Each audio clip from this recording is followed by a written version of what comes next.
Hello everyone, welcome two seater tube. मेरा नाम शिवानी है और ये वीडियो हिंदी पेडागोजी से रिलेटेड है, जिसमें मैं 10 इम्पॉर्टेंट हिंदी पेडागोजिक क्वेश्चन को डिस्कस करने वाली हूँ। चलिए स्टार्ट करते हैं।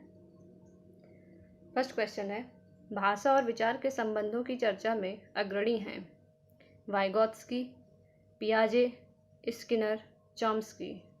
इसका करेक्ट आंसर वाइगोत्स्की। नेक्स्ट है, प्राथमिक स्तर पर लेखन क्षमता के संदर्भ में सर्वाधिक महत्वपूर्ण है सुलेख, वर्तनी, मौलिक विचार, श्रुतलेख। इसका राइट आंसर मौलिक विचार। बहुभाषी कक्षा से तात्पर्य है जिस कक्षा के शिक्षक शिक्षिका 2 या 2 से अधिक भाषाओं को पढ़ या लिख सकते हों, जिस कक्षा में कम से कम 2 या 2 से कम भाषाओं की पाठ्यपुस्तक उपलब्ध हो, जिस कक्षा में प्रत्येक बच्चे के घर की बोली का सम्मान दिया जाता हो, जहां बहुत सी भाषाओं का अध्यापन किया जाता हो। इसका थर्ड ऑप्शन करेक्ट है। नेक्स्ट है, सिद्धार्थ की माँ अपने परिवार के सदस्यों से अनुरोध किया कि एक ही भाषा का प्रयोग करें जिससे कि सिद्धार्थ का भाषाई विकास ठीक से हो सके। उनके बारे में आप क्या कहेंगे? ऑप्शन है, वह भाषा अर्जन के सिद्धांतों की गहरी समझ रखती हैं। सेकंड है, समृद्ध भाषिक परिवेश से वंचित कर रही हैं। थर्ड है, वह सिद्धार्थ के भाषिक परिवेश में किसी प्रकार का अवरोध नहीं चाहती हैं। फोर है, वह सिद्धार्थ के भाषाई विकास के लिए विशेष प्रयत्न कर रही हैं। इसका राइट आंसर जो है वो है, वह सिद्धार्थ के भाषिक परिवेश में किसी प्रकार का अवरोध नहीं चाहती हैं। पूरी पाठ्यचर्या में डैश भाषा की भूमिका को अनदेखा नहीं किया जा सकता। इसका ऑप्शन नंबर फर्स्ट है, आकलन निर्माण में, मूल्य निर्माण, ज्ञान निर्माण, व्याकरण निर्माण। पूरी पाठ्यचर्या में भाषा की भूमिका को अनदेखा नहीं किया जा सकता, क्योंकि इन सब का जो मेन एम है वो है मूल्य निर्माण करना। इसलिए इसका राइट आंसर सेकंड ऑप्शन है।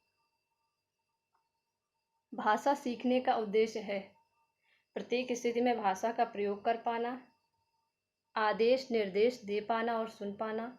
थर्ड है, दूसरों की बातों को समझ पाना। फोर है, अपने मन की बात कह पाना।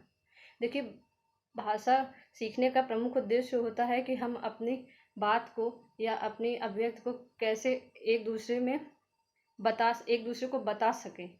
इसलिए इसका जो राइट आंसर है वो है प्रत्येक स्थिति में भाषा का प्रयोग कर पाना। बच्चे के भाषाई विकास में समाज की महत्वपूर्ण भूमिका होती है, यह विचार किसका है? पियाजे, स्किनर, चॉम्स्की, वाइगोत्स्की। इसका राइट आंसर वाइगोत्स्की। लिखित भाषा का प्रयोग केवल प्रतिवेदन लेखन के लिए किया जाता है, कार्यालयी कार्यों के लिए ही किया जाता है। थर्ड है, अपनी अभिव्यक्ति के लिए किया जाता है। फोर्थ है, केवल साहित्य सृजन के लिए किया जाता है। देखिए, लिखित भाषा का प्रयोग अपनी अभिव्यक्ति के लिए किया जाता है।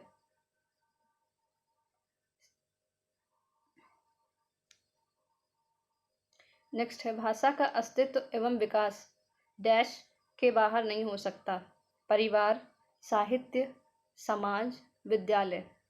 देखिए, समाज के बाहर कुछ भी डेवलप नहीं हो सकता है। इसलिए इसका जो राइट आंसर है वो समाज है, और समाज में परिवार, साहित्य और विद्यालय ये सब सम्मिलित हैं। नेक्स्ट है, कविता कहानियों पर चर्चा करने एवं प्रश्न पूछने का उद्देश्य है भाषा की विभिन्न छटाओं का अनुभव कराना। सेकंड है, कल्पनाशीलता का पोषण करना। थर्ड है, भाषा सीखने का आकलन करना मात्र। फोर है, साहित्य के प्रति बच्चों की रुचि जागृत करना। तो इसका जो राइट आंसर है वो है कल्पनाशीलता का पोषण करना, क्योंकि कहानियों और कविताओं पर चर्चा करने और प्रश्न पूछने पर उनके अंदर इमेजिनेशन डेवलप होती है। ठीक, इसलिए इसका राइट आंसर ऑप्शन नंबर 2 है। ये क्वेश्चन आप लोग कमेंट बॉक्स में इसका आंसर देंगे।